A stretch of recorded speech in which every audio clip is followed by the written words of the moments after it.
43. 42. 41. 40. 39. Number 1. 39. 38. 37. 36. 35. 34. 33. 32. 31. 30. 29. 28. 27. 26. 25. 24. 23. 21.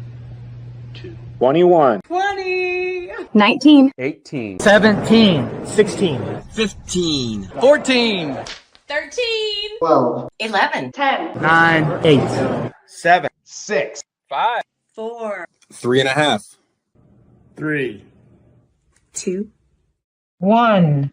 Hey, Rocky, you want to see me pull a show out of my hat? Nothing up my sleeve. Presto!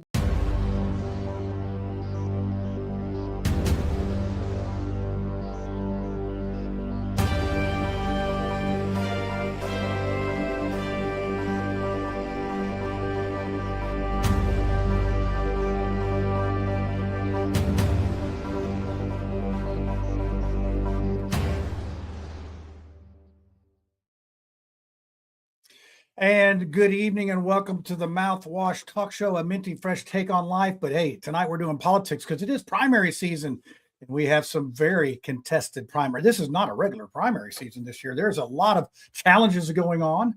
I think that's what you get when you have gerrymandered districts. I would go ahead and say gerrymandered districts because then you have the infighting. You have the Republicans going against Republicans, and here in Marion County, we got Democrats like eating their own. So it's a very interesting time. I think a lot of folks some are mad about non-redistricting happening, and some are happy and all this. So it's going to be interesting to find out. And I do believe there's a lot of independents, that people that are really tired of both parties that really can sway an election one way or another. So it depends on which way the independents go. Some of these elections will be chosen. You got Trump dumping that money in here, getting rid of some of those rhinos or whatever you want to call them. Really, it's just sort of interesting. But tonight we got a show for you. We got a good show. We have Sid Mahant running for House District 40 out in Avon.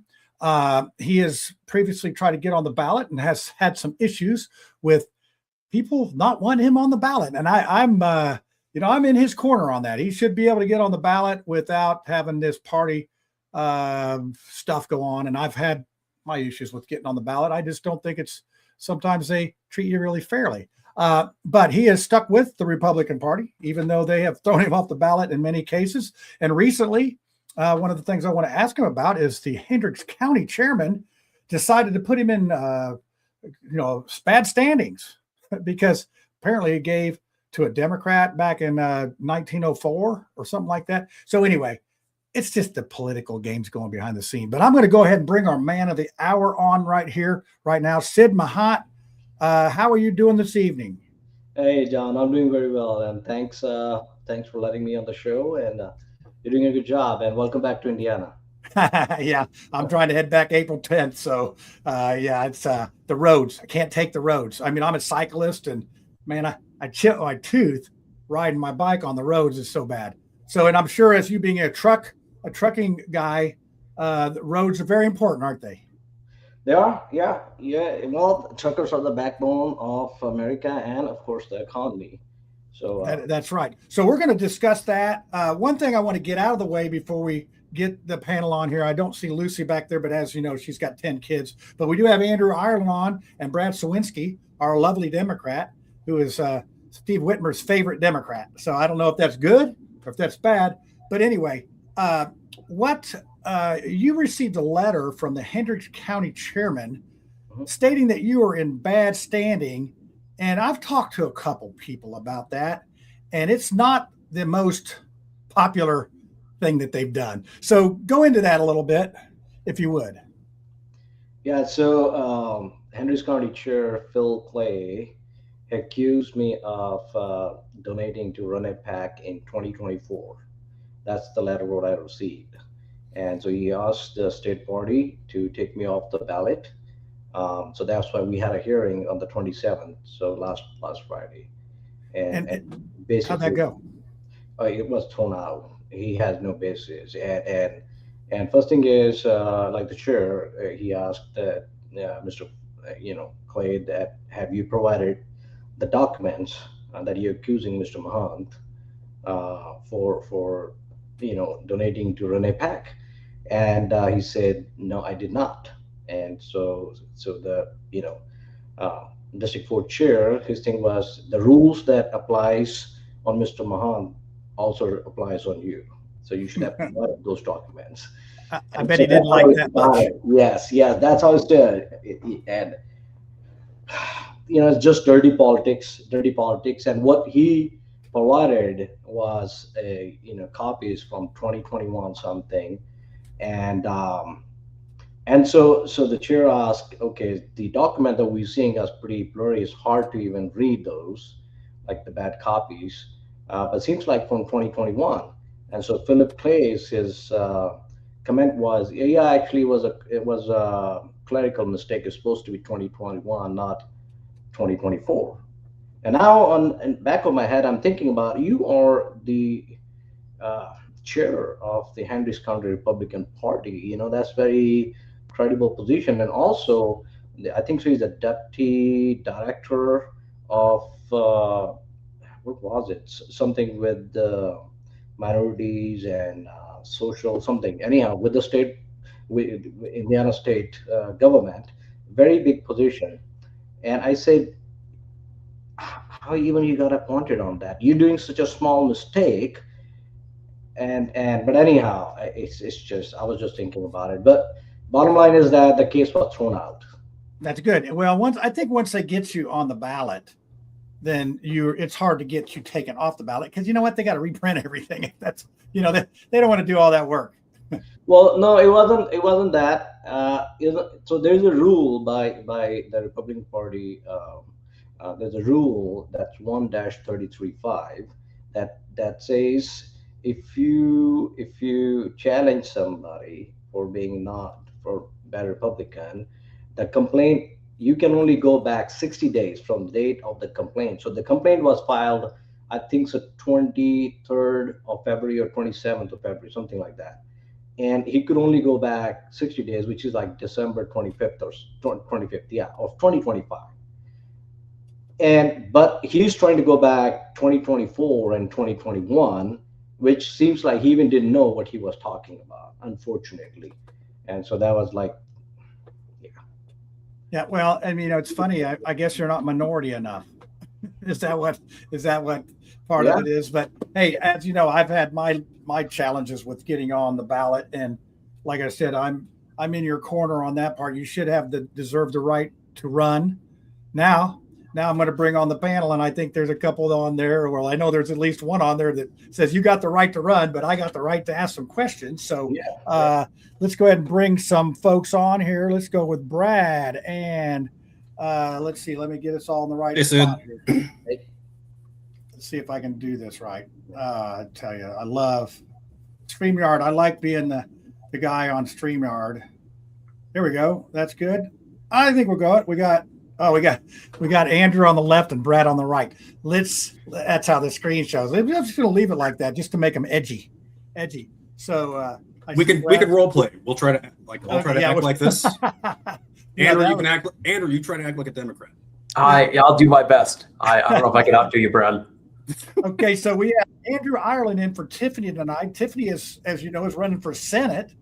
What's up with this Mouthwash show? You get on Mouthwash show and you run for offices, and Andrew was on Mouthwash show. He won, and we've had a couple people struggle. Last week with Randy Howard.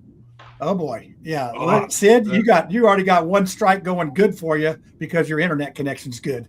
Because that was a struggle trying to get the questions out and all that. So, Andrew, tell our viewers a little bit about you. I think most of them know you from our show. Yeah, so I represent the south side of Indianapolis at the Indiana State House. I'm a proud first-term state representative. I live in Wanamaker. Really just kind of finishing up my first term. Mouthwash, I think, was one of the first shows I came on, and maybe it got me here. So I'm appreciative of that, John. Yeah, you got 3 extra votes for being on Mouthwash. I'm certain of it. So Brad, how are you doing? I noticed. I'm doing pretty good. I wanted to talk about my episode of The Rinse on Sunday night. I ended up talking about Trump and Iran and stuff, and I was like, I don't think he's up to it. I just think he's worried too much about the ballroom.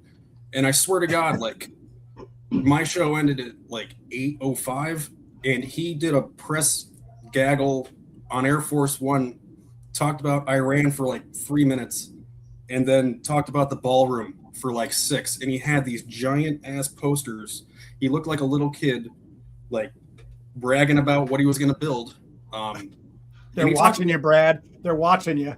But I mean, like, that should not have gotten 5 minutes. That, like, right after he was done with his little visual aids, everybody started asking questions about Iran again. Like, nobody asked follow-ups about that. Yeah, that seems to be a hot topic now, Iran.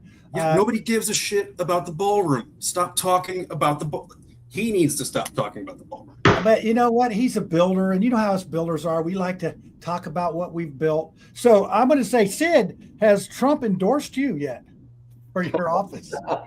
That seems to be something that's going around like the flu right now. You know that's never going to happen. I know, but it's fun. Well, no, but the endorsements aren't what they used to be, you know. Yeah. Julie McGuire got that one. Mike is our lieutenant governor still, so. Yeah, so I would want, and Andrew, I want to ask you that question about the Trump endorsement. You got a Trump endorsement too, right? No Trump endorsement yet. No, I'm running unopposed, so if it makes it a little easier of a sell, we'd welcome the president's endorsement, but I think we're going to win without it too. So you got like the indie reporter, they're in love with you, and it's disgusting. I mean, there's the White House's endorsement, King of the Trust chart. I know that is probably hard. That's two best you can get. Well, it's so let's get into some questions. I want to play this clip right. We're going to get right into it. I got a clip here I pulled up. We've had some semi wrecks in the past here. Some of them hit close to home. And so I found the very first clip I looked at today was a clip that pretty much covered what we're talking about here. Let's see if I can get it going on this deal here. Let's see if I can. I love it. If I had a producer, that would be great. I think, and all the mics are going to be on while we're doing this. So let's see here. I want to make the screen bigger. There it is. I can do this.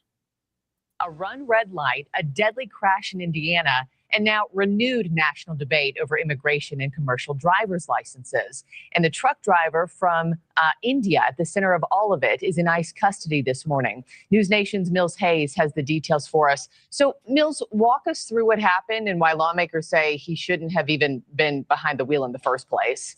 Marky, good morning to you. ICE has taken custody of a semi-truck driver accused of causing a deadly crash in Indiana, a case that's now drawing national attention. And Indiana State Police say that 24-year-old Sukhdeep Singh ran a red light just outside of Indianapolis Wednesday, slamming into a white pickup truck, killing 64-year-old Terry Schultz. And Singh was taken away in handcuffs and later handed over to ICE. Authorities say that Singh is originally from India and entered the U.S. as a minor in 2018 under the first Trump administration. And DHS says that he was released into the country under the Flores consent decree. The 1997 Flores agreement requires that the government provide certain protections for unaccompanied migrant minors. And critics, including President Trump, say that the policy has been misused and needs reform. He tried to get rid of it back in 2019. The DOJ again tried last May, but federal courts have refused. And supporters say that the safeguards are necessary for children arriving alone. Imagine these are minors, unaccompanied, and not fluent in English. So it's just a ticking time bomb for due process violations, both in custody and outside. This case comes just 2 weeks after another deadly Indiana crash where a semi-truck driver in the country illegally killed 4 people. And there's been heightened scrutiny of commercial driver's licenses issued to non-citizens, especially after a separate deadly semi-crash in Florida sparked calls for crackdowns, calling it a national crisis. Indiana Senator Jim Banks is now demanding federal investigations into so-called chameleon carriers. These are companies that shut down after safety violations and then reopen under a new name. Transportation Secretary Sean Duffy, who has shut down hundreds of trucking schools this week, is promising tighter oversight over schools and CDL standards, Marky. All right, that's going to do it there. Hold on. It's still in my ear. There we go. Actually, I did pretty good getting out of that. So, I mean, this is a hot topic. Sid, you own a trucking company. Have you ever owned a company that's not the name of the company that you have? That's the only company I have, Mahant. Yeah, there you go. Okay. I did not know the answer to that, but knowing you, I figured that was you had integrity in that department. So I know we're going to get to you, Andrew, on this, but I want to ask Sid a question first. What safeguards could you, if you were elected, what safeguards could you offer to prevent some of these accidents, or maybe CDL schools, or some of the things that they mentioned there? What's your stance on that? What kind of program would you have? What's your thoughts on that? So I'm pretty sure you probably digged in about my past. No, I didn't, but maybe Andrew did. I don't know. Yeah, Andrew knows it. Andrew knows it. Andrew knows about my past very well. So I used to be on the board, on the FMCSA, on the advisory committee. And the advisory committee have only 25 members in the whole United States. I think so. I was only very first one from Indiana State. Okay, I was on the board for 4 years, and I resigned in 2024 December. Okay, and one of the reasons why I resigned it, because there were a lot of policies that I was recommended that we should do for the safety, and wasn't being heard. So one of my biggest thing that I always pushed with our committees was about the schools. That was the biggest one, because I have seen a lot of problems in the schools, and they don't do the things the right way, like me to say teaching. Most of the schools there only think about making money, and they don't care about if the student had learned how to drive or not, and how they pass the test. And most of these issues, that was basically more in, I would say, Utah, in California, big time. I had several complaints about the schools, and I tried to inform also to FMCSA, but there were never actions ever taken. So make the schools better. We need schools. We need the drivers. We need a better training programs. So how do you train your drivers? How do you accumulate your drivers, and how many drivers do you actually have? So we don't train drivers. We just take experienced drivers. So you do some background checks and yeah. So our first thing, if somebody calls for the job, we do phone interview, and if we have questionnaires, 10 questions about the person's past, like how long you've been driving, and any violation do you have in the last 3 years, if you had an DUI, and where do you live at, how often do you go home. So there are like questionnaire that my safety department, those guys ask, that I programmed like a long time ago, almost 10 years ago. And because I used to drive truck, and I understand the mentality of the drivers, I understand the mentality of the dispatchers, the companies, the brokers, and shippers and receivers. So I've been in the industry for a while. And by the way, I got my license back in 2010. So I started my life as driving for somebody, not just buying my own truck. So I understand a lot of issues that every department, how they face, and what's how to fix those problems. So with our drivers, we do phone interviews, and then we go like in-house. They come in and we interview them, and if they pass our criteria, and then we do driving test, and then with inspection test, how they do the inspections, and then they do orientation classes. So it's a really long process, which most of the companies, I would say, they do not follow, because this is not a law. It's for your own safety, like how you want to keep your own company. So that's one of the things. But we go very intensive about it. Yes. Yeah. So full disclosure, I actually got my CDL license grandfathered in 1994, and I never drove a truck, but I had a dump truck, and I had to haul my forklifts and all my stuff. So I was supposed to get a Class B, but I got a Class A, because you just had to go take a written test. They didn't even know. I didn't even know how to drive a semi, but I got a Class A license.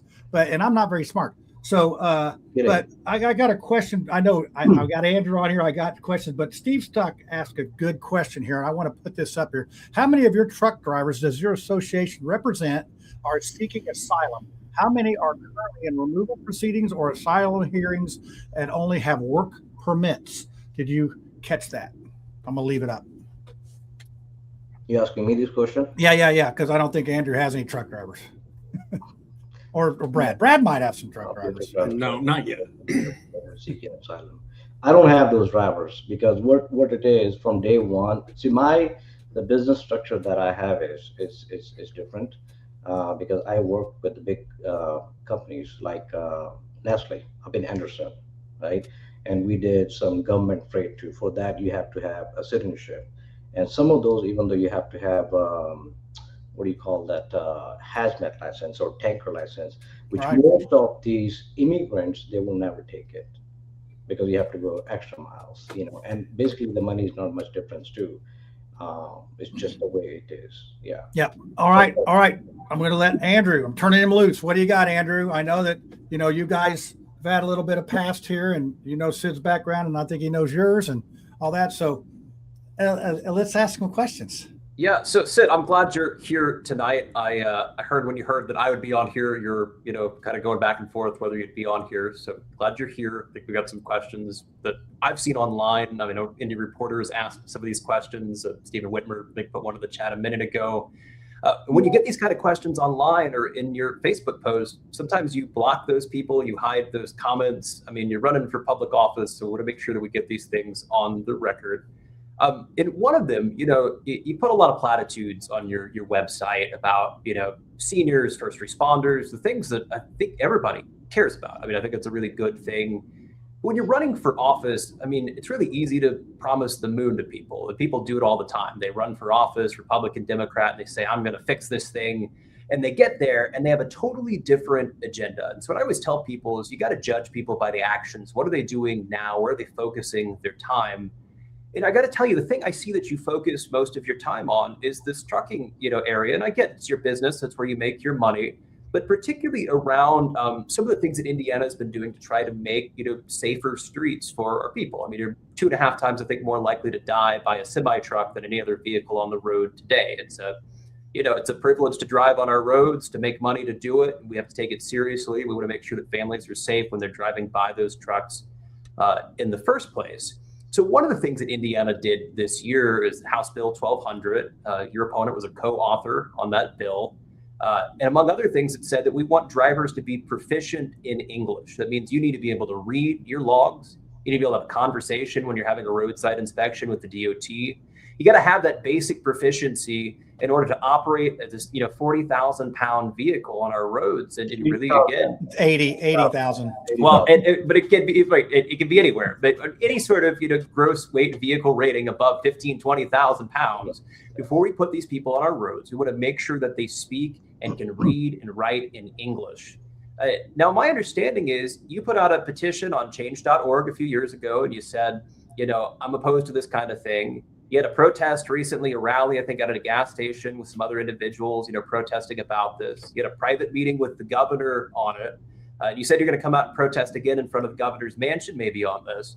So I got to ask, why is this the thing you're so focused on? Because if you're running for public office, you're a state representative, you're here to represent the people of your community. But it seems to me the thing you're most interested in representing is your own company, your own special interests. I mean, can you square that for me? Yes, no, absolutely. So a couple of things. First of all, I'm not an attorney like you, so I'm not that sharp. I'm a trucker, and it's just how we are. We're a little slow in answering and consuming all the questions, and you asked probably 7-8 questions in it. So I only got few. So you can ask again. We can take a piece by piece. That's fine. We will, and I would appreciate it you repeating that. So we'll go one at a time. Okay. So it's talking about when we talk about indie reporter, right, which is a fake reporter. The guy hides behind a mask, never comes up in front. So I don't call. You call him a fake reporter. What we're trying to get to is the questions, though, right? Like you're running for office. You're putting yourself out in the public. You say you want somebody's vote. I don't care if it's a fake reporter, if it's somebody that's mean to you, it's a Democrat. You're going to have to take tough questions. I mean, that's why you're on here. I am okay with that. I don't have a problem. I don't have a problem facing any questions, and you know me from a long time now, what kind of character I have, what kind of person I'm. I'm very up in front. I tell the things, people on their face, and I don't have to hide. I'm a self-made man. And you know that I started my life as a janitor. I didn't bring stuff with me. I didn't make all this. Like my dad didn't give me all that. I worked really hard to be where I am today, and I have earned it. So going with the question, why there's always about trucker in my social media or everything? Well, reason is because people come, they ask me that question. Like today, we didn't go in any other question. We went straight to the trucking. Why? Because you guys know I'm expert in trucking. Okay, you are expert in trucking because you were on the committee of, I think so, transportation or something, if I'm not. But I know you being attorney, you have very good expertise in transportation. Not every attorney would have it, the knowledge that you have it, but this is our expertise. So people come to me and they ask me about question. If it's social media, there are basically people asking 2 questions, and that's including that fake reporter, which is immigration. Second thing is about trucking. They don't ask me another question, and they categorize every one of the Indian, or you can say it is all illegal. So first, I was just in a meeting. They're asking you these questions is not because that's the topic they care the most about, but it's because the topic you seem to care the most about. I mean, you're the one who put the petition out. You're the one meeting with the governor on this. You didn't meet with the governor on property taxes. You didn't meet with him on healthcare. You met with him about the CDL restrictions that Indiana is putting in place about English proficiency. So let me just be very specific on the question, because I think we're kind of bouncing around here. No, you're good. Do you think that people should be English proficient to drive on our roads? So, question to you. You talk about me asking about. I'll answer your question, but I want you to answer mine first. No, I will answer it, but I need to know what do you know about my petition. Say that again. What do you know about the petition that I filed 2 years ago? I mean, I've read it word for word on change.org, right? You talked about the restrictions in Indiana and the kind of things you're calling it discriminatory to have these sort of restrictions in the first place. Indiana finally did the thing that I think you're most opposed to, which is making sure that people speak English, that they can read English, they can write English proficiently to go and drive a motor vehicle. What I'm trying to understand is that your position? You think that you should not have to speak English in order to drive a semi-truck? So just like I think so every another voter, you've been misled too by somebody. That's a yes or no question, Sid. Like regardless of what the reporter said, that's what I want to hear. Do you think you should speak English in order to drive a truck? So if you ask me a question, you got to listen the answer too, because we are on the public media right now. Let's hear it. Yes or no? Do you think you should have to speak English in order to drive a truck? You should be speaking English. You should be writing. You should learn how to read and write and speak. Absolutely. Absolutely. Okay. I'm on that. So the petition, what it was, if you know, which I don't know if you paid attention or not, was petition was, there are only a couple of the states left in America. Okay. When you change a state, let's say if you're moving from California to Indiana state, okay, at that point, you have to do a written test again. That was a petition. And I'm saying if every state, first of all, the license is from state, but CDL is under federal. It's not by the state. First of all, it's an endorsement. You know it. Okay. So when federal government is saying this endorsement is good in all the states, why would few states in America regulate? It used to be every state, they used to do that. They used to, you change the state and you have to do the test again. I did it, right? But things have changed now over the time. The BMWs have shrunk. We used to have a BMW here in A1 and Plainfield. Now there's in one BMW, and 2 of BMWs has closed. It's a burden on the government for the taxpayer money, right? So all I was saying, I'll let you finish, but I got to tell you, I don't think that's a burden, because at the end of the day, we're focused on safety, right? I mean, that if you think about anything, what do people care about the most at the end of the day, on when they're voting for somebody, is they want somebody who's going to make sure their families are safe, particularly on our roadways and their homes and their communities, right? Sure. So if that means you got to do a little more paperwork, one of your drivers has to take a test and make sure that he can actually speak and read and write English, and that he actually meets the CDL standards for the state of Indiana. Andrew, was that a contributing factor? Like, yes. Was that the contributing factor to the accidents? Like, I have a question on, like, what are the statistics of trucking accidents in the past 10 years, 15, 20 years? And is it, you know, like the news report said? Is it like Fox News said, where, you know, it's all of these CDL drivers with, you know, not from here? Or is it trucking is a difficult job? People are tired all the time. They have to like make these. I mean, it is a difficult position. So I don't want to seem. I want to actually like say I don't know the statistics on it. So I would at least like proof that this is an actual problem and not just something that we're, you know, making up. Yeah. I mean, Sid, to the things that you're doing, you just had that protest, right? Now, I don't speak Punjabi. I've seen the translations that are out there of the things that you've said. I take them at face value unless you tell me that they're not, right? But one of the things you've been focused in on is trying to get rid of the thing that Indiana just did, which your opponent just passed, which I just voted for. It's House Bill 1200, which again adds that English proficiency requirement. It goes and takes non-domiciled CDLs out. It gets illegal aliens off of our streets. And you seem very upset about that. Are you saying that if you were elected, that you would try to repeal that law? So with the House Bill 1200, in fact, I was just having that meeting about in one of the another places, same thing. So it was with this illegal drivers, right, who doesn't know how to speak English, doesn't know how to write. Their license should be suspended. So what happened in this situation, I think, so somebody missed, didn't read the fine lines, what it was. Those people who are even here, permanent resident, their green card is being approved, their license also got canceled. I don't know if you know it or not. You probably haven't heard it because this is just recently happening last 2 weeks. This is a reason why we went to the governor house, because the people got, see, here's the one thing. I'm a leader in the East Indian community. Okay, I'm a trucker.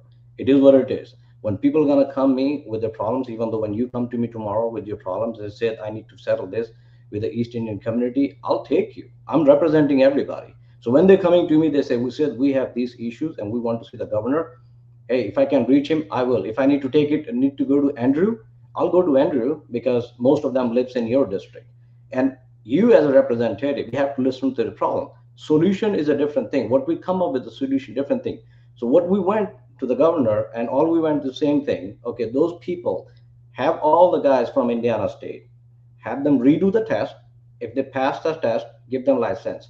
We don't want to support anybody who do not have the proper document, but we are supporting the people who cases are already passed. Like they are waiting on the green card. So they are permanent resident here. They're not citizen. So why should their license be suspended? And the people, there's some stupid people out there. I know that. Not in trucking, but everywhere there are stupid people out there. And people do the mistakes, and not some do intentionally, some don't. There are people who drink and drive and they hit somebody and it hurts families, you know? And so this is one thing. We went there and we said, you know what, this is what we want. Redo the test for all the drivers. Now from Indiana State, they have license, make them do the test again. And if they pass, I just want to be clear, because you're getting a little bit of word salad here, right? I'm asking though, if you had a chance, you're going to vote yes for House Bill 1200, so you're sitting in Greg Sturwald's seat next year. Are you going to vote for that bill, or are you going to vote against it?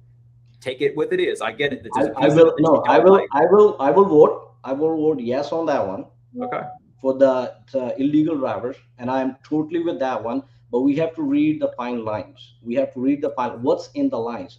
So, as far I came to know, with my resources, there were things were missed because this bill is a part of the federal. I think so. What Big Beautiful Bill is this the part of that bill, right, from the federal, that they have canceled the CDLs of 200,000 drivers all over the United States. So we are carrying that. No, it's not.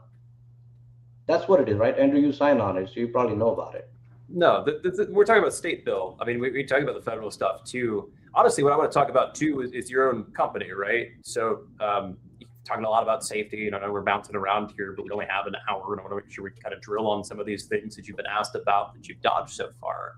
Mm-hmm. And one of them is your own safety record. So you said you're on the FMCSA safety panel. I'm not. I used to be. Well, you used to be, right? You resigned. Okay. So you're one of 25 people in the country that were there to really focus on safety policy recommendations for the entire country for the trucking industry. Mm-hmm. I looked at Safer today. That's the kind of website for the FMCSA where they have all the trucking companies. You can look up their crash reports, you know, everything they're doing, their out of service rates. The average today nationwide for out of service vehicles, so all trucks everywhere, including ones that are out of service and have been out of service for a while, right? It's about 20%. Your company is like 45%. You're more than double the national average. Nearly half of all of the trucks that you have for your company have been deemed by the government that you have something that's, a material problem. I mean, whether it's your brakes, whether it's the motor, you're doing something where you're not keeping maintenance up. I mean, what gives you keep talking about safety, and they said that you're a trusted safety guy, but I look at your own company and nearly half of the vehicles that you're running aren't safe. Actually, so what on that one is, I don't know if you know it or not, in a trucking industry is different than the car. If your car got hit by somebody from the behind, it doesn't go on your record, okay? But in a trucking, if you're driving a truck down the street and somebody hit you from the back, it goes in a record on the trucking side. And you had 4 crashes. You had like 30 different cases from the FMCSA where you had trucks. Out of the 60 or so that you had something like 30 of them were on a roadside inspection from the DOT. They looked at your vehicle and they said that it was not fit for service, that you could not continue to drive this truck, that you got to stop right there, that you cannot deliver this load, or if you're hauling back, either way, that you cannot drive this truck because it is not fit for service on our public highways. Yeah. So that also on that one, they also include driver health. Okay. So no, this is separate from driver. Driver's a separate one. Actually, what's funny is when you look at driver, it's broken out. We can pull the FMCSA website up, but this is just talking about the vehicles themselves. Something like 45% of all of the vehicles in your fleet are not fit for service. Yes. Well, it's up there, but if you look at all the companies, they go out of state, they will have it. The companies go. If you're saying local, just like John Schmidt, he was saying earlier that he had a license and he was driving, he never drove a truck. He will never have anything on his record. Those companies are going out, go pull JB Hunt. Some of those big companies, you're gonna see every company will have something on the record. If you're working, you can't keep everything the way as an attorney you're thinking. It doesn't go that way. So you're a businessman, right? So let me ask you a question here. I want to get Lucy in here real quick. Lucy, welcome to the show, Lucy. Let's see if I can get this sort of straightened out here. Hi, Lucy. Hey, Brad. Hey, Andrew. Hey, Sid. Hey, John. So let's see. Okay, we can get. I don't know why. Maybe we can do this. Yes. Okay. I'm glad you're running, Sid, because I'm not running this year. So I got a question though on, how do you have to self-report that your truck is incapable of going? How does that reporting work? So you got a truck that comes in and it's got the brakes suck. So do you just park it in the back, or do you have to do a report? How's that work? No, the drivers, they do it, John. If there is something that is not safe on the road, like driver do the inspection in the morning before they leave, like wherever they are, where they shut down last night. Next morning they get up and they do the inspection, and if they find, let's say, the tire has a nail on it, and when they do the inspection, there's a form on the ELD, electronic logging device. They have to put it on that the tire has a nail on it.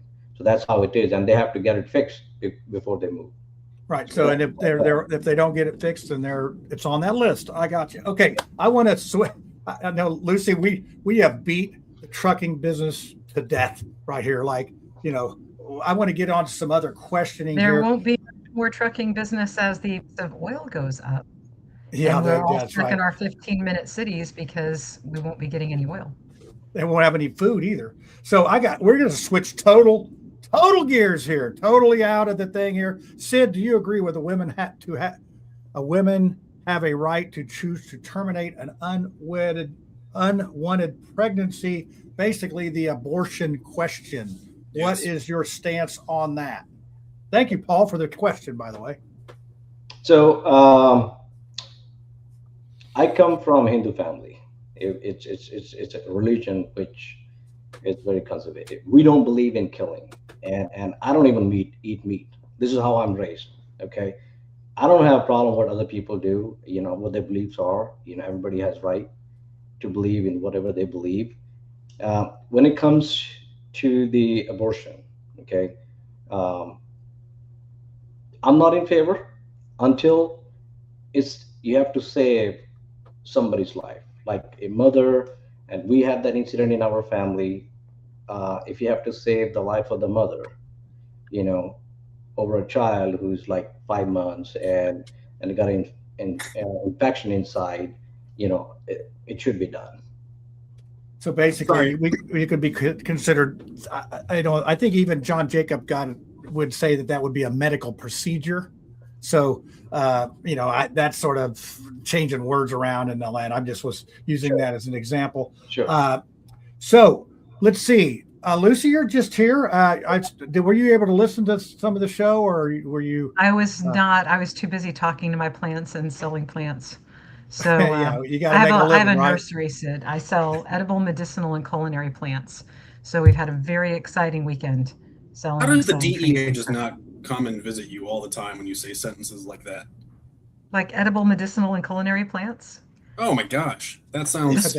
We're gonna send somebody. They're gonna be knocking at your door. Hey. Just wait till I talk about mushrooms. Oh, yeah. So Lucy, you got a question? I mean, we pretty much have covered the trucking industry pretty well, and Andrew asked some good questions. I think Sid gave some good answers. So I think we're off to a decent start there. So whenever we need chaos, we bring in Lucy. You have come in late at several shows with it just going along smoothly, and then you throw out some questions, and it gets going. Hold on a second. I got any colonoscopy plants. What is that such a thing, Lucy? Yes, it's called Cascara sagrada. And if you eat some Cascara sagrada, I think that's one of, like, you can buy Sencote, I think it's called, Senkote, off the shelf. And if you need to go to the bathroom, yeah. Lucy, how did you have that just offhand? Like, you had that info really ready to go. I'm so proud to know. So can we can we put that in all the politicians' water down at the State House, Andrew? I mean, can we sneak that in there and put it in there? I read a story once, and I thought it was a really cool story because it involves something that I think is really cool, which is what we call plant bombs. And a plant bomb is when you take, a little bit of clay and some compost and your favorite seeds, and you form it into a ball, and then you throw it. And traditionally, you throw them into places where there isn't any vegetation, or maybe it's an empty lot in a city or something like that. I read a story once where a politician had been very anti-marijuana, and somebody's child had been convicted and sent to prison for many, many years. And this person had voted against marijuana and for, very, very stiff penalties. And so pretty soon, somebody had thrown marijuana plant bombs into the politician's yard. And then once they sprouted, called the police. I thought that was pretty cool. I knew a guy that worked for the National Guard, and his job when the corn started turning colors was to fly around the cornfields because the marijuana didn't turn. It's still green. The corn's brown and busted. So yeah, it's well, wait, can I ask a question for Sid? Because it was in the chat and it's hold on, which one? I'm gonna put one up here. Let me put this up, Brad. Which one? Which one? No, it was a while ago, and it was about people talking about Micah 2028 governor. And that's a good no. You don't want to ask a question, you just want to make a comment? What's up? I don't even think I need to make a comment. I can just make noises. But Sid, I don't know how you feel about the lieutenant governor. I was always like, I knew him when he was a library board member at Hamilton East. That was how we were introduced to one another. And so I saw his, ascension to lieutenant governor of all freaking places. And so just wondering how you view that and if you think that he would actually run, because I know I don't like Micah. Wouldn't Braun run in 2028? I mean, he'd lose. Well, he can. I mean, he can. But Sid, would you be in favor of a Micah 2028 run? Andrew, this question's coming at you too. So no, that's fine. Yeah. I personally like Micah. And I met him personally. He's charming. He's nice. Yeah, he's a nice, likable guy. He's always humble. He's not pointing finger at you. And never rational and all that. And I met him first time in 2023 when I was running for the Congress and I was on the stage. I was taken off from the ballot, but I used to go and see, how people talk and all that. That's when I was born into politics, basically.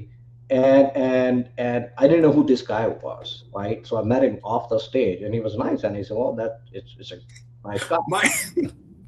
So and he spoke, and he had a very good, he chose the right words, and of course he'd been a pastor, and he had the blessings. So it's like, yeah, he's friendly, and I have no reason not to oppose him, and I have nobody even to oppose him for either.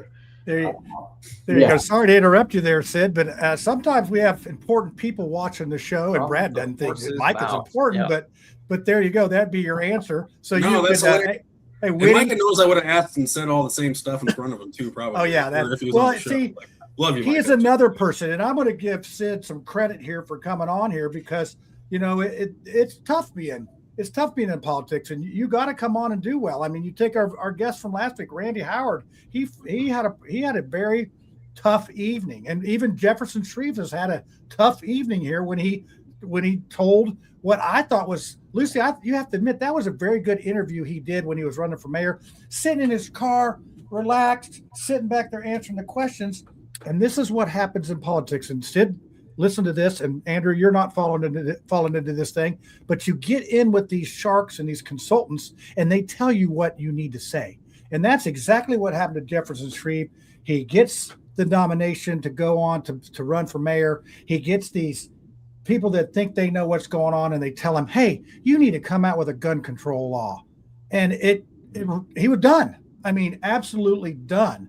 So it's important to have, it's important to come on shows like ours. And I like to think that we try to treat things fairly here. And, that's why I think people coming on and Randy Howard, I'm going to do an interview with him, and we're going to answer some questions. I don't want somebody to leave this show with a bad taste in their mouth. Wait, he's going to be back on? I mean, well, it's going to be I asked a really basic question. Sorry, it's something that you said about Micah just got me thinking there, right? You're an Avon, right? Yeah. And hey, you've been there for a while. Honestly, like how long have you been out in Avon? Andrew, you can ask me straight question, man. Don't act like that. That's what I'm asking. How long have you been out in Avon? You know everything. That's what I'm asking. It's a pretty simple question, man. How long have you lived in Avon? So I moved in Avon in 2014, back in days. 2014. My company here in 2014. The reason I'm asking, and I just, you're talking about Mike, you're talking about some of the political stuff from last cycle, right? You're registered to vote in Steuben County, right? Which is up in the far northeastern corner of the state. This was just 2 years ago. Absolutely. And then you try to run for Congress in the 5th district. You had a Noblesville address. So that's north of Indianapolis, right? That didn't work out. I think Victoria Sparks decided to run again. Maybe that's when you decided to get out. I'm not sure quite what the timing was there. But then you had a Greenwood address that you registered to vote at. And you decided to run for Congress on the south side of Indianapolis, the east side of Indianapolis, in the 6th district. You got kicked off the ballot on that one, right? It's 4-0. Both Democrats and Republicans said you weren't qualified because you only voted in one Republican primary. But now you're saying you live in Avon and you've lived there since 2014. What I'm trying to understand, man, is it's really hard to take somebody seriously and to think that they're honest about something that they're saying when you're telling people that you've lived in Avon since 2014, you're registered to vote in Steuben County, then you had a Noblesville address, then you registered in Greenwood, but somehow the whole time you've actually been living in Avon. Is that right? What's wrong with that? I mean, you're telling the federal government, you're telling the state government that you live in one place, but when it's convenient to you, you move to another place and then to another one. And then now finally, when you think you've got an opportunity to run for another office, talk about office hopping, it's kind of some of the changes people have made, right? Now you're running in Avon. That's what I'm trying to understand is, hey, try to square that with me. You told me you've been there since 2014, but you told the federal government something very different. No, I did not. Everything is there. So you didn't register to vote in Greenwood, that where you're claiming your primary residence. Yes, you're right. I lived in Carmel. Actually, you missed a Carmel. I lived in Carmel. So we got one more. Yeah, of course. Okay. So Noblesville, Carmel, Steuben County, and then Johnson County, and then Avon. So is it illegal? Is it illegal? Maybe not, right? But you just told me a minute ago. I asked a really simple question. You said ask a straight, simple question. So I did. How long have you lived in Avon? You said I've lived there since 2014. But now you just told me 2 minutes later that you actually didn't live there in 2024 or 2023, whenever you were in all of these different places looking for an office to run for. Now you're running for another one. And sorry, guys, I know I might come run where we're at, but I just had to get that out there, man. It really irks me when you tell somebody one thing and then the next moment you tell me something exactly the opposite. And that's kind of my problem with what you're doing here, man. It's really simple. It's really simple, straightforward questions. No, I said I moved to India. I moved to A1, Indiana in 2014. Okay. And I can move every 3 months wherever I want. It's not illegal. Yeah. But you're running for office. If I can afford, I can live anywhere I want. Another house. You're not buying a beach house. You're running for office to represent the community of Avon, the north part of Plainfield. You are going to the state house to say that you are the person that can best represent them. Mm-hmm. Well, it's still in America, right? It's still in Indiana, right? Yeah, and you got to live in the district. You got to know the people that you're representing. That's my point. But it seems like you're trying to office hop. You try to go for Congress on the north side. I mean, you've got the city of Indianapolis surrounding. We went north, we went east. Now we're going west. Yeah. I mean, wait long enough. I think you'll be out in Mooresville or something. All right, I think the point's been made here. I'm going to go ahead and get to the next. We got more questions. I think this is getting to be a circular argument here, which I can see that. But this is how we get out of this. Jim Sullivan, Sid, why do you choose to identify as a Republican? I think that's a good segue. What do you think? Why did I choose to identify as a Republican? I don't know. That's a good question. I know we have very sharp people in our audience here that ask good questions. It's not just Lucy Brent that asks tough questions. We have others that watch and learn and listen. So I've been a Republican since day one. And I believe the party, it's very caring about the small businesses and whole as a community. So I chose it. I had a friends in it from day one, and I'm in the Republican Party from day one. I didn't have no reason to move out. Okay. People make their choice. People find a home wherever they feel comfortable. And I found a home in A1. I'm comfortable here. I found Republican Party to be my party. I'm a Republican.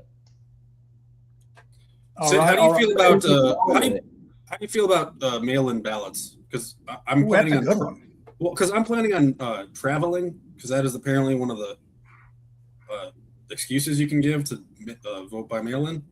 So I'm going to plan to travel that day and see how it works. How do you feel about it, and have you ever tried to vote by mail? I never done it. Never done mail-in. Even though I wasn't even back in days voting and wasn't aware about all this, I never thought about I was gonna go into politics. I'm a trucker, man. At the end of the day, what we do, we pick up a load, we deliver a load, we make money, we go home, hug the wife, kiss the kids, pray to Lord, go to sleep. This is our life. This is what we do. Right? So it's sort of like the State House, right, Andrew? That's right. That is exactly right. Yeah, we not a typical politician, not the attorney politician, because they become a good one because they have all the answers, they have all the right words where to put it on, and it is what it is. So if the Constitution allows, if the government allows, and if the people want it, having mail-in ballot, it should be there. I think so. It's been there from a long time. So what could go wrong with it? 2020 could go wrong with it.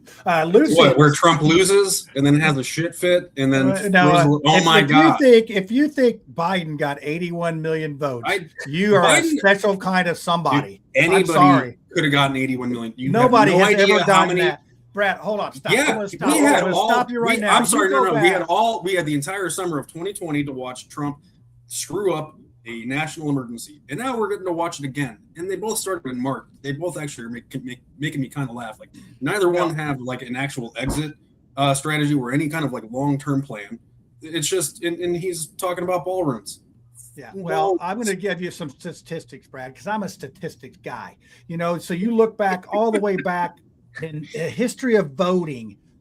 At no time in history has voting increased by that amount of votes at any time. But anytime.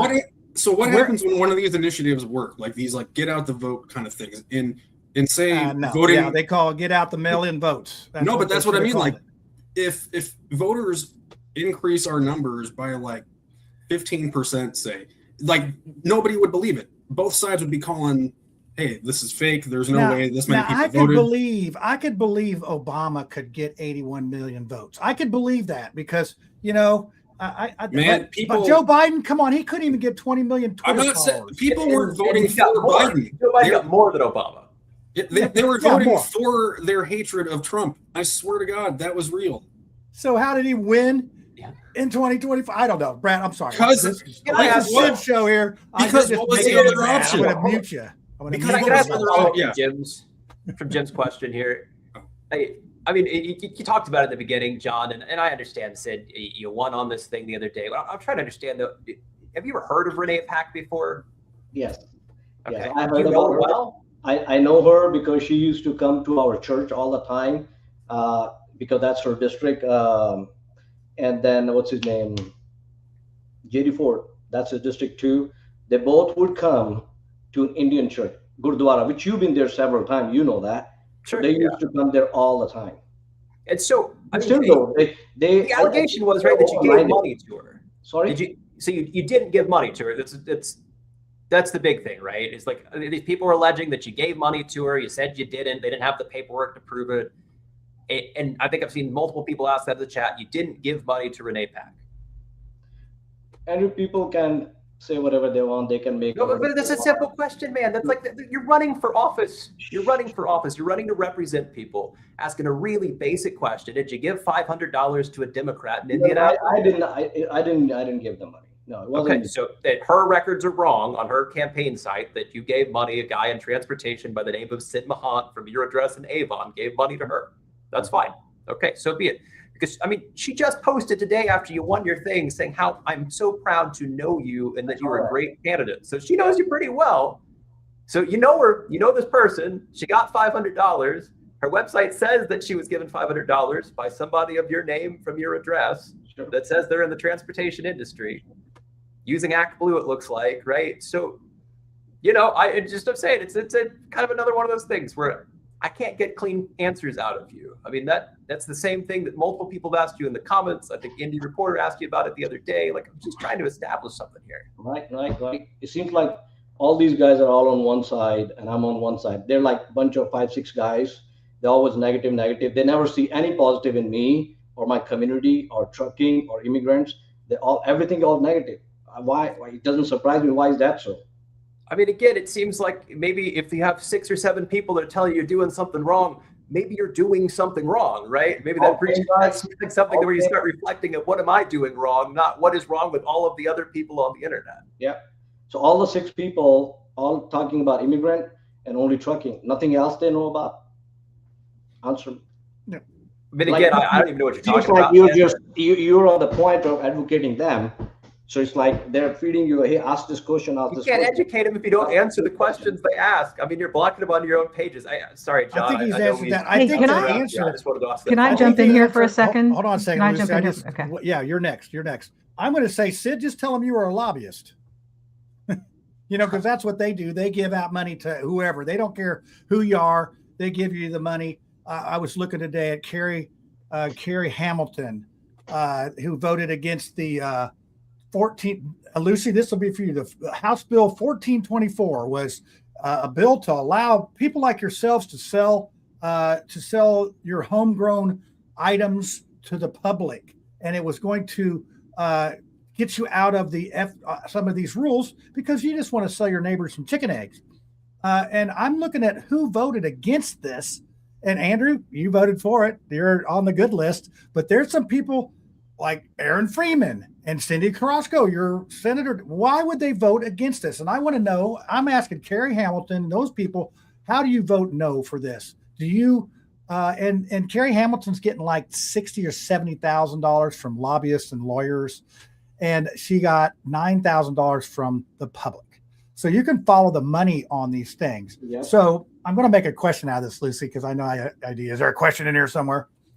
And it's about finance. So Sid, you have a successful trucking company. The propensity to take this money, this campaign cash, is it's tempting. It's tempting. And we're talking about you giving money to whoever else and honestly, if you want to get something done, that's the way you do it. I'm sorry. It's just how this world works. What's your, I guess disclose what you've taken from people as far as money. I guess, how's that? There's a question in there. I knew it was coming. As for like corporate donations, are you lobbying, whoever's, no. How are you getting funded? I know that I don't have no corporate money. I don't have no PAC money. And I did got some people reach out about endorsing from the PAC side and outside. I want to be the person of common people. That's who I am, and that's how I'm gonna stay. And if I'm not qualified based on my own credibles, if I don't have my own money, why should I play on somebody else's money? So if the common people like you, John Smith, you want to donate me, I'll take that. I don't have a problem with that because you believe in me. That's why I donated. I believe in Andrew Ireland, and I donated money to him, along with Todd Young, Jim Banks, Mike Braun, Tiffany, Hamilton County Republican Party, Hendricks County Republican Party. I can't even remember, probably like 30, 40 people in the last 3 years that I have donated so much of money, and nobody complained. Nobody said, "Hey, I don't want your money." Everybody said, "Yeah, they generally don't." They don't. At that time, there was no issue with nobody. Everybody wants its money. Yeah. Okay, Lucy, I'm sorry to cut you off there. I rambled a little bit and then asked a question, but I think we got somewhere. So go ahead, Lucy. No, I think, there's been a lot of back and forth here. And as someone who has run for federal office twice, and I ran for city county council back in the 90s, I think what everybody kind of in the comments is looking for is to just express this as a job interview. If you're in a job interview, you answer questions directly and truthfully, and, you create paperwork, whether it's a resume or something, and you just disclose everything up front. And so I think that's kind of why everybody is kind of coming against you, Sid, because they feel like you're not being as transparent as they would like you to be. But as far as the other stuff, that's going on, I do have a question for you, which is you grew up, I missed the first half, so I apologize. I didn't hear a lot of your background. You grew up in India? I did, yes, ma'am. My best friend's from India. So I'm curious, when you're coming from the Hindu culture or from the Indian culture, how do you see the, like the Bill of Rights? Because obviously you don't have those in India. Specifically, you don't have the Second Amendment. So when you come here and you support America, and you become an American citizen, tell me about the culture difference that you see, how you grew up versus America, and what you appreciate about us that you didn't have growing up. It's a big difference. It's a big difference, to be honest. There's no comparison between two countries. Especially when I moved here that long time ago, 2004, when I came here, things were really bad. We didn't have a good infrastructure at that time. We'll miss the electricity in the villages. We'll come in for 4 hours in 24 hours, that kind of stuff. We have to wait for the water, and that kind of stuff. If you guys have traveled in any third world war country, you would understand it better and the culture. There's some things called feelings, and there's few things that you can express. You have to feel it and understand that thing. Yes. So Sid, I want to. We're going to wind it up here because I try to keep it to an hour, and anytime Lucy comes on late, I'm blaming Lucy for it. But I want to ask you: in India, it's very hard to get out of a class. I remember someone going to Calcutta, a missionary, and they said when they walked off the plane, they could feel the darkness there, and the fact that the people are stuck in their class. Give us what that's like, because I'm fascinated by. I've been doing church peer review. I'm fascinated by religions. I want to come out to your church and do a church peer review at some point on it. And I just review the church. I don't get into your doctrine. I don't this or that. But I'm just so curious at how other cultures are. And I think here in America, we take it for granted all the things that we have. I mean, I go to the store and I see aisles of whatever I want to get. If I got some money, I can go get it. And I'm just amazed that I can do this. And you got somebody like Lucy up there who's growing her own stuff. It's like, come on, this is craziness. Where else can you do that in the world? So run us through maybe the class you came out of, and maybe give us some of the classes of people that are in India and how that works? I know that's the class thing used to be back in days is not as much anymore. 20 years ago, things were different. Now the country has developed a lot, because of call centers being there, social media coming along. They have a lot of Western impact. So like you would barely hear divorce, anybody going through divorce back in the day. Barely you will hear it. Okay. You're talking about, maybe you talk to 500 people, you're going to find one person going through divorce. But nowadays, if you go there and you're going to find, maybe out of, you will say 50 people, you will find 10 people going through the divorce. So it's just like things have changed a lot. Social media has changed a lot. People are more knowledgeable now.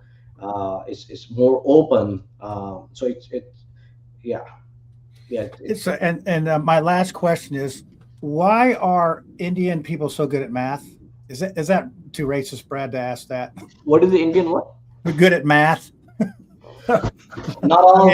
They were teaching my kids at Kumon out in Plainfield, and it's like, come on, my dumb kids can't do math, but these Indian kids are in there. So anyway, I know. Well, the reason is because the school system. Okay, it's they had a very old school system. So for simple example, I was till 5th grade. I wasn't even allowed to touch a pen. We used pencil, absolutely. And if your handwriting is not good, you will have negative marking. First thing is.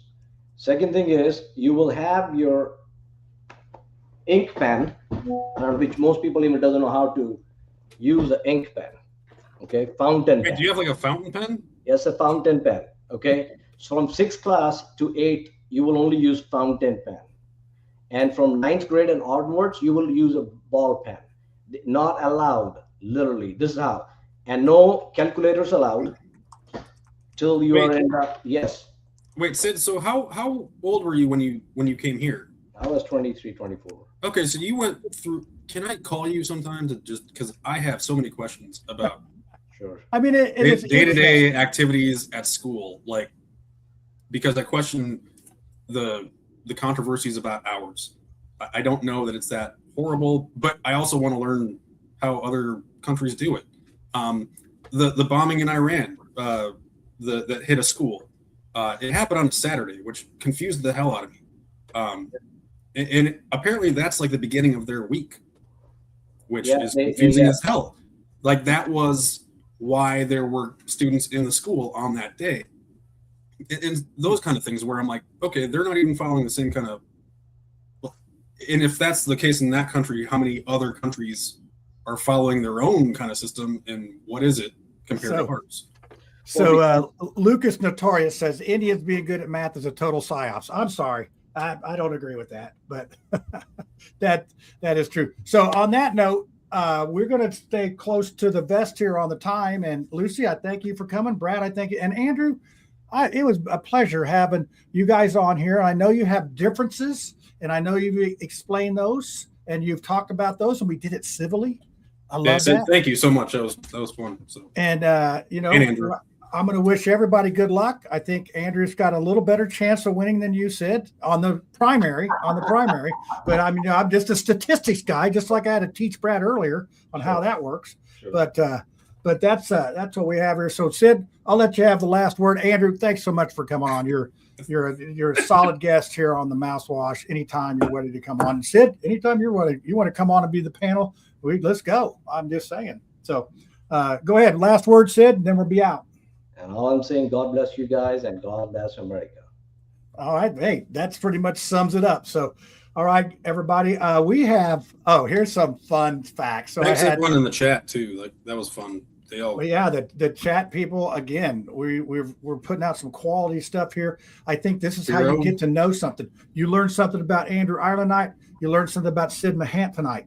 So, that you probably didn't know, badgering each other back and forth on the social media and other things. So this is face-to-face, good stuff. It's good stuff. So I got a call from Bob Kern today, which I got to like Brad's going to spit out his beer.